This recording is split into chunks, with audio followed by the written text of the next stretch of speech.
మన ఉప ముఖ్యమంత్రి పవన్ గారి మీద జడా శ్రావణ్ గారు లాయర్ గారు హైకోర్టు లాయర్ గారు విమర్శలు చేశారు. ఆయన్ని ఉప ముఖ్యమంత్రిగా చూడటం 5.5 కోట్ల ఆంధ్రుల దౌర్భాగ్యం అట. ప్రజలు ఎందుకున్నారు, ఉప ముఖ్యమంత్రి అయ్యారు ఆయన. మరి ఈయనేంటి, ఆయన ఉప ముఖ్యమంత్రిగా అవ్వడం దౌర్భాగ్యం అంటాం. మీరు శ్రావణ్ కుమార్ లాయర్ గారు, మీరు నాలుగుని హద్దులో పెట్టుకొని మాట్లాడండి.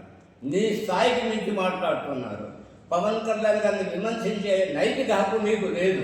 మీరు నా వద్ద నా 36,000 అమౌంట్ తీసుకొని నా కేసు చేస్తానని చెప్పి చెయ్యకుండా 6 నెలలని సంవత్సరం తర్వాత అడిగితే కాగితాలు ఇచ్చారు కానీ మా డబ్బు ఇవ్వకుండా చేశారు. నాలాంటి వాళ్ళని ఎంతమందిని మీరు మోసం చేస్తున్నారు.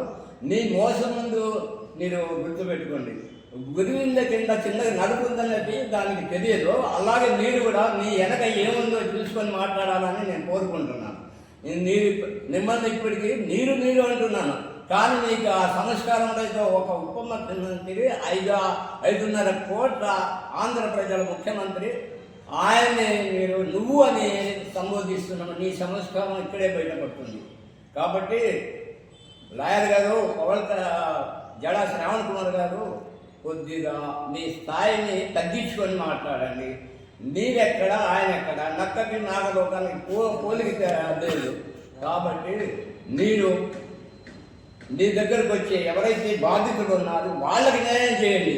అది చేయకుండా వాళ్ళని దోచుకుంటూ పవన్ కళ్యాణ్ గారిని గెలిచే హక్కు మీకుందా? ఆయన కాలుగోటికి కూడా మీరు సరిపోలేదు.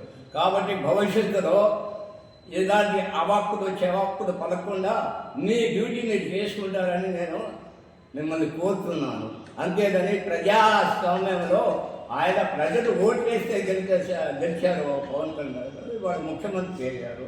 వాళ్ళ ఫోటోలు ప్రతి ఆఫీసులో ఎంఆర్ఓ, ఎండిఓ, మన కలెక్టర్ ఆఫీసులో, అలాగే మన సిటీ కమిషనర్ ఆఫీసులో అన్ని చోట్ల వాళ్ళ ఫోటోలు ఉంటాయి. ఎందుకంటే వాళ్ళు ప్రజల మనుషుడు, ప్రజలతో ఎన్నుకోబడ్డారు.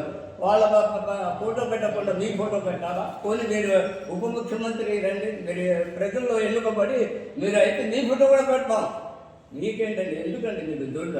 దేని దుర్ద అందించుకొని ఏదో నేను లాయర్ని, నేనేం మాట్లాడుతుంటే చెడ్డది అనుకోవడం చాలా పొరపాటు, మీ భ్రమ. మీరు మీ దగ్గరకు వచ్చి బాధితుడికి న్యాయం చేయాలి చాలా అని హెచ్చరిస్తున్నాను.